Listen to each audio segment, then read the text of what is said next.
بسم اللہ الرحمن الرحیم۔ ایک بادشاہ تھا جس کی 7 بیٹیاں تھیں۔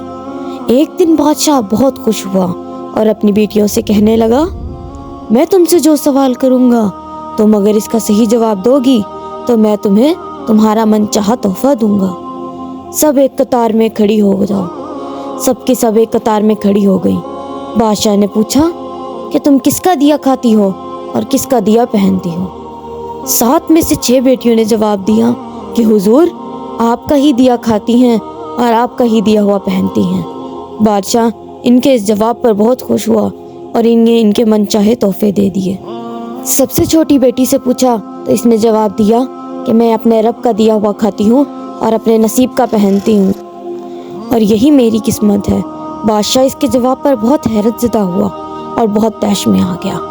بادشاہ نے اپنے نوکروں کو حکم دیا کہ اس کو جنگل میں چھوڑاؤ، میں بھی دیکھتا ہوں کہ میرے بغیر یہ کیسے کھاتی ہے اور کیسے پہنتی ہے۔ بادشاہ نے شہزادی سے اس کے سارے زیورات اور مہنگے کپڑے لے لیے اور خستہ حال کپڑوں میں جنگل چھوڑایا۔ شہزادی مطمئن تھی اور اللہ پر توکل تھا۔ سب سپاہی شہزادی کو جنگل میں چھوڑ کر واپس آ گئے اور شہزادی جنگل میں اکیلی رہ گئی۔ شہزادی ادھر ادھر دیکھنے لگی، چاروں طرف درخت ہی درخت تھے۔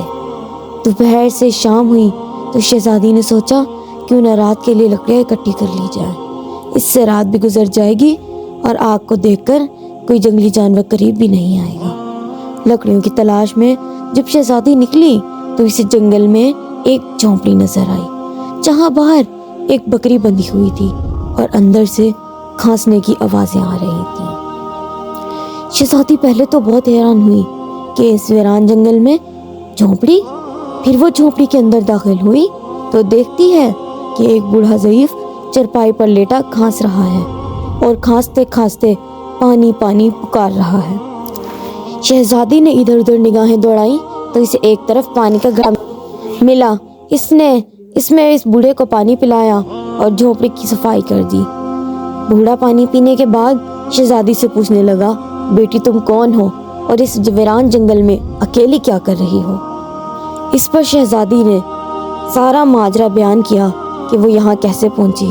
یہ سن کر بوڑھے نے شہزادی کو جھونپڑے میں رہنے کا کہا کہ میں شہر میں کام کرتا ہوں، صبح سویرے چلا جاؤں گا، 8 دن بعد واپس آؤں گا۔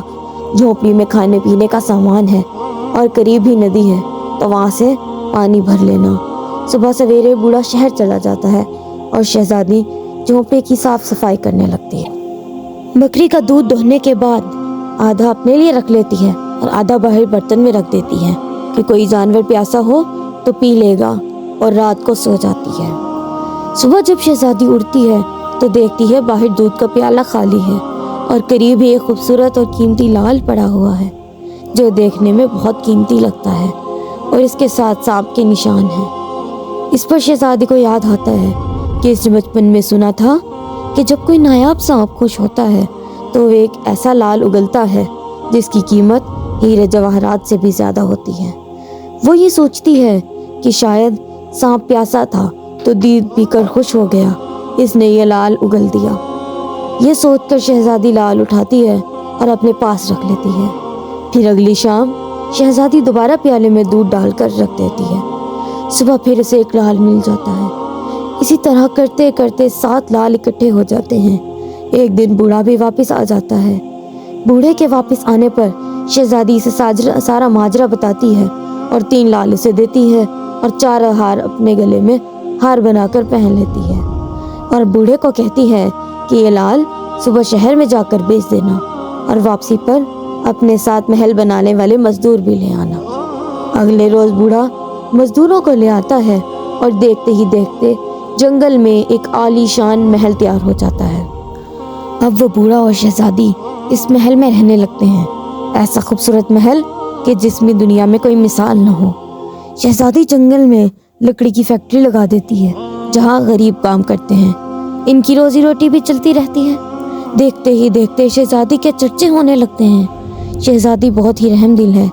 اس طرح یہ خبر بادشاہ تک بھی پہنچ جاتی ہے تو بادشاہ کے دل میں اشتیاق پیدا ہوتا ہے۔ وہ دیکھیے تو صحیح کہ کون سے ملک کی شہزادی ہے